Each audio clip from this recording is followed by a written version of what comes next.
મહાપુરુષો તમને મને કહે છે કે જીવનમાં બાપુ સદગુરુ સિવાય તમને માણસના અવતારની ખબર ન પડે. સતગુરુ કે ને આપણે બધા લગભગ ને તમારે બધાને હશે સતગુરુ. સતગુરુ છે ને એ 7મા ગુરુ છે. પેલા 6 ગુરુ ક્યાં 1 2 3 4 5 પછી 7 આવે ને. ગુરુ તો આગળ હશે ને. પેલો ગુરુ છે ને એ જ આપણી માં છે, જનેતા છે ને એ આપણો ગુરુ છે. પેલો ગુરુ માં છે, બીજો ગુરુ બાપ છે, જન્મ થાય ને ગળુતી પાય ને એ ત્રીજો ગુરુ છે, અક્ષર જ્ઞાન શીખવે એ 4થો ગુરુ છે, કોઈ પણ ધંધો શીખવે એ 5મો ગુરુ છે, કંઠી બાંધીને કાન ફૂંકે ને એ 6થો ગુરુ છે, અને તારું મારું મટાડીને ગોપીચંદ ને ભરતરી જેવા આખી દુનિયામાં જે પૂજાય જાય ચકડામાંથી બહાર કાઢી દે ને એ સદગુરુ છે. આપણે એક ગુરુના ઠેકાણા નથી. 7મા ગુરુની હું વાત કરીએ.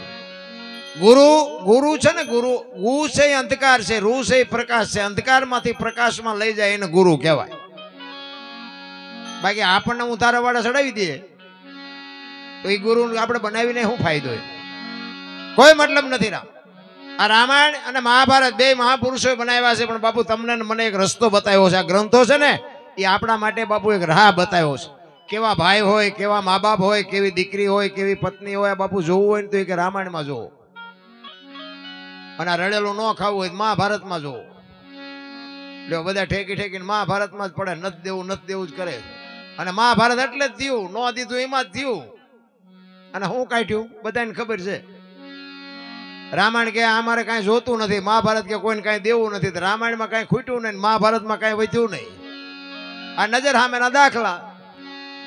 આ ભાગવત સપ્તાહનું આયોજન છે ને કૃષ્ણ પરમાત્માની લીલા છે. એમાં રામકથા છે ને એમાં રામની લીલા છે.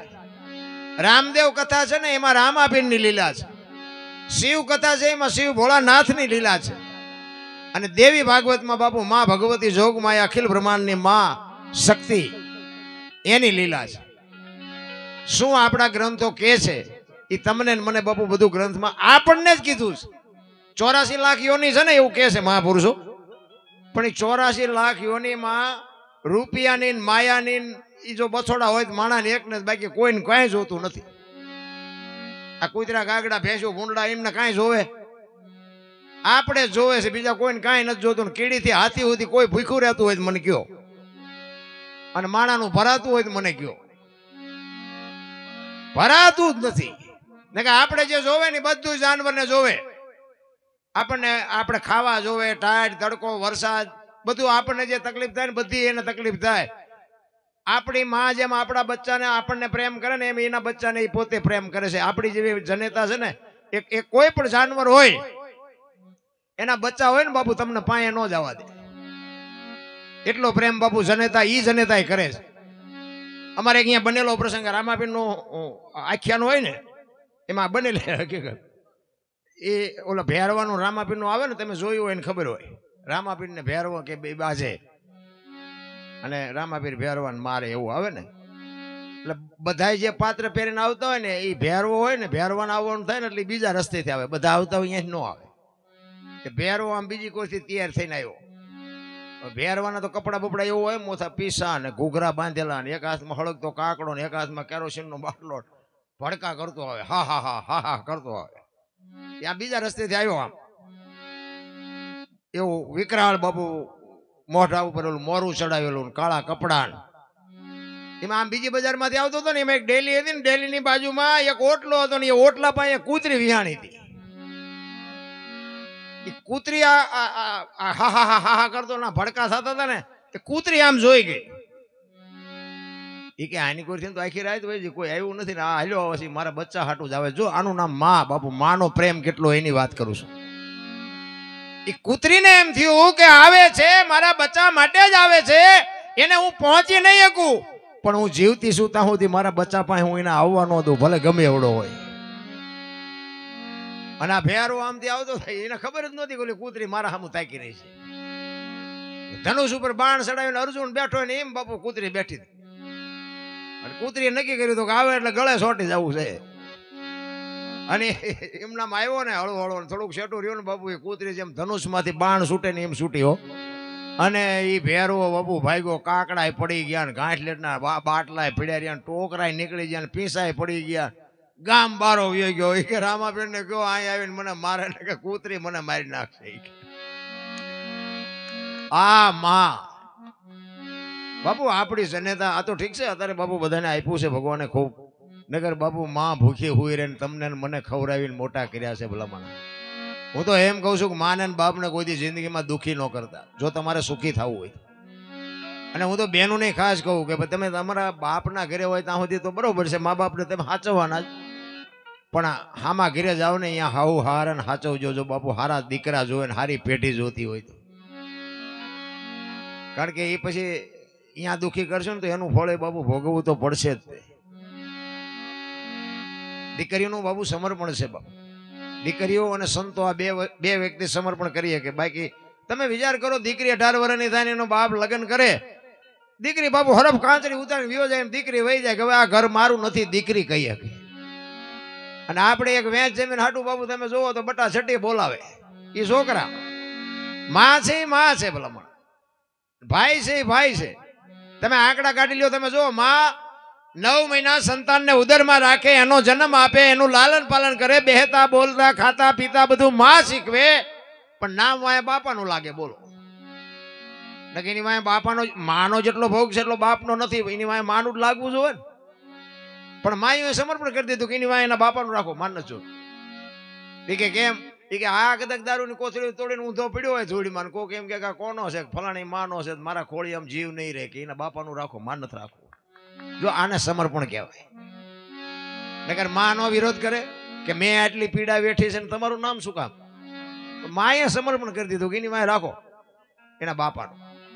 અને હારા દીકરા છે ને એની વાય માનું છે. તમને ન ખબર હોય તો કહું, હનુમાનજી કોનો, અંજનીનો, કર્ણ કોનો, કુંતીનો, ભીષ્મ કોનો, ગંગાનો, શિવાજી કોનો, જીજાબાઈનો, ગાંધીજી કોનો, પુતળીબાઈનો. હારા હારા માના, બગડેલા બાપાના. આ માન બાપમાં બાપુ ધરતી ને આસમાન જેટલો ફરક છે. લખી લેજો, અમુક વાતો બાપુ તમને ક્યાંય નહીં સાંભળવા મળે. માં બેઠી છે ને બધે ઉપર બેઠી, આરાસુર જાઓ, ધજામ જાઓ, પાવાગઢ જાઓ, ચોટીલા જાઓ, બધે માં ઉપર બેઠી. શું કામ? મારા સંતાનની નજર રહે એટલા માટે.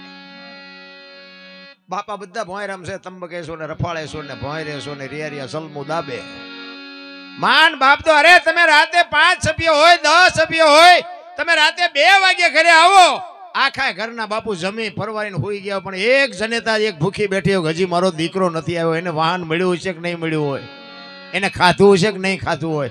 બાપુ એક જો અંતરથી ચિંતા કરતી હોય તો તમારી જનેતા, બાકી તો હગો ભાઈ રાજી નથી તમે સુખી થાવ એમાં.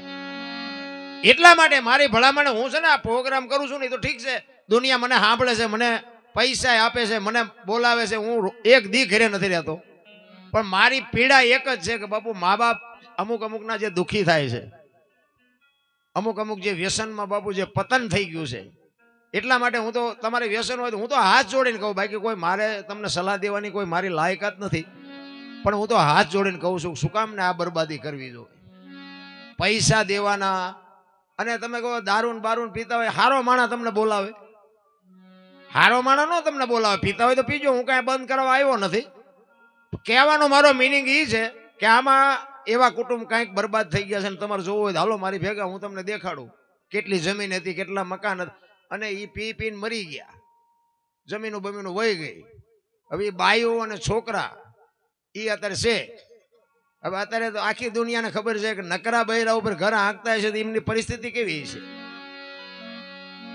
એટલે હું કહું છું કે બાપુ આ બરબાદી કરવી હાથે કરીને ઠીક છે, આપણા ભાગમાં નો અને વહી જાય વસ્તુ આખી જુદી છે, પણ નકરી પાલટીઓ કરવામાં તમે જમીનો વેચી વેચીને પાલટીઓ કરો એ લાંબુ હાલે નહીં. મને તો એમ થાય જીવન મળ્યું છે, વાહન મકાન રૂપિયા લોઢા હવામાં ઉડે વગર દોડે વાતું થાય હિલોળા કરે એવું મળ્યું છે. આમાં જીવતા ન આવડે તો આંટો છે એવું નથી લાગતું. તમે જોવો તો કાંઈ ઘટે છે? કોઈએ થીગડા વાળું લુગડું પહેર્યું હોય તો મને કહો તો, અરે જીવવા જેવું આવ્યું છે ભલામણ. શાંતિથી મોજ કરો, કોઈની માથે વજન છે જ નહીં, લઈને ફરે બધા. મેં ખેતર લીધું ને મેં ટ્રેક્ટર લીધું ને મેં ગાડી લીધી ને જા તાર લેતો જાય ને બીજા વાપરશે. અરે કાંઈ છે નહીં ભલામણ, હળવા ભૂલ થઈ જાવ ને કાંઈ વાતમાં છે જ નહીં. તમે જો આપણે મેં કીધું ને બધા જાનવર પ્રેમ કરે છે, પણ આપણી માં આપણને જેમ પ્રેમ કરે ને એમાં પક્ષી છે, કૂતરા કાગડા ભેંસું ભૂંડા ગાયો ભેંસું બધા એના બચ્ચાને પ્રેમ કરે.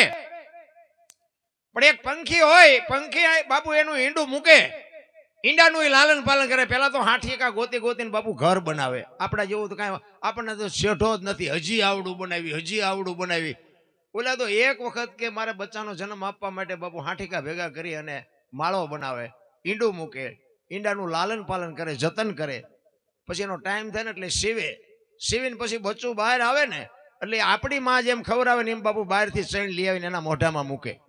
અને એ કે મારું બચ્ચું છે, મારું બચ્ચું છે. અને મોટું કરીને પછી પાંખું આવે ને એટલે ઉડતા શીખડાવે. એ ઉડતા શીખડાવે ને અને ઉડતા આવડી જાય ને પછી એમ કે તું તારા રસ્તે ને હું મારા રસ્તે. એમનું કુટુંબ ભાળ્યું.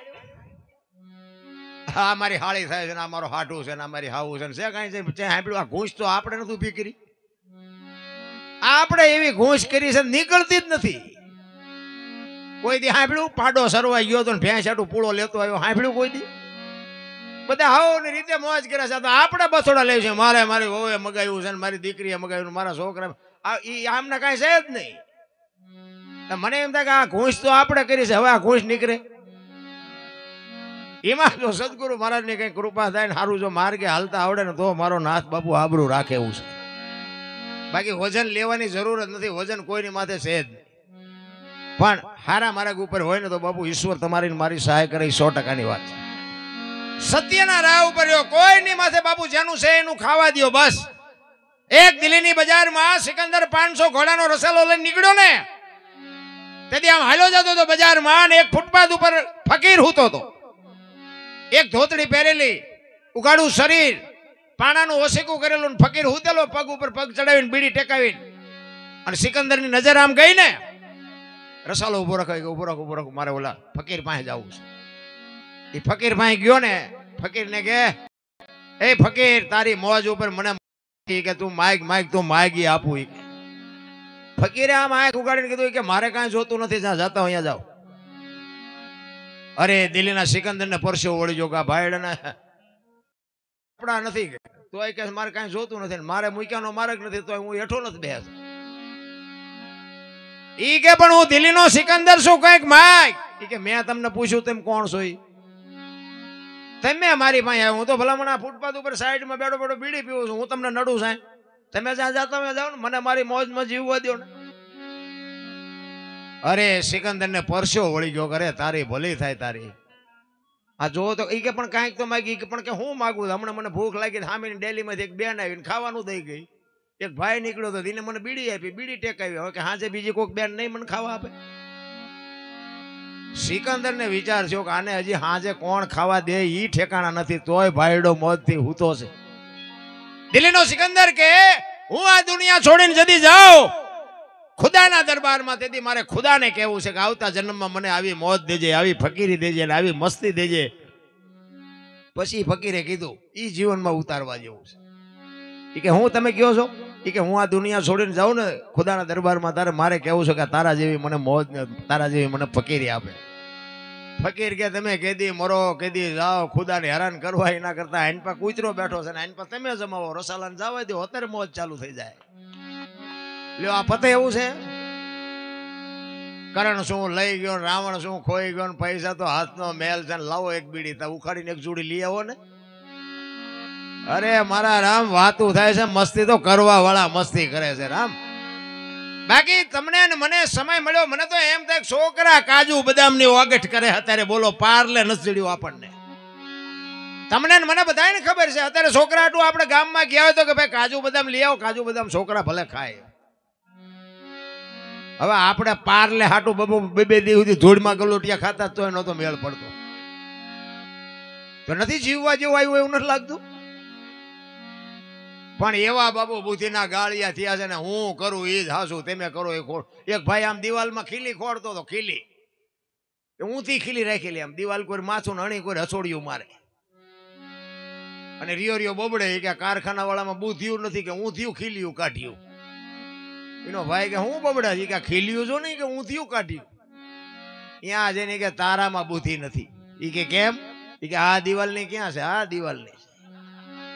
હવે અહીંથી પકડી લઈ ગયા ને ત્યાં જઈને મારી આખી જિંદગી દિવાલો ફેરવી, પણ ખીલી નો ફેરવી. અહીંયા મારી ખીલી ફરે ફેરવો દિવાલો નથી. આપણે નથી લાગતું કે આપણે હજી દિવાલો ફેરવતા હોય? નથી લાગતું?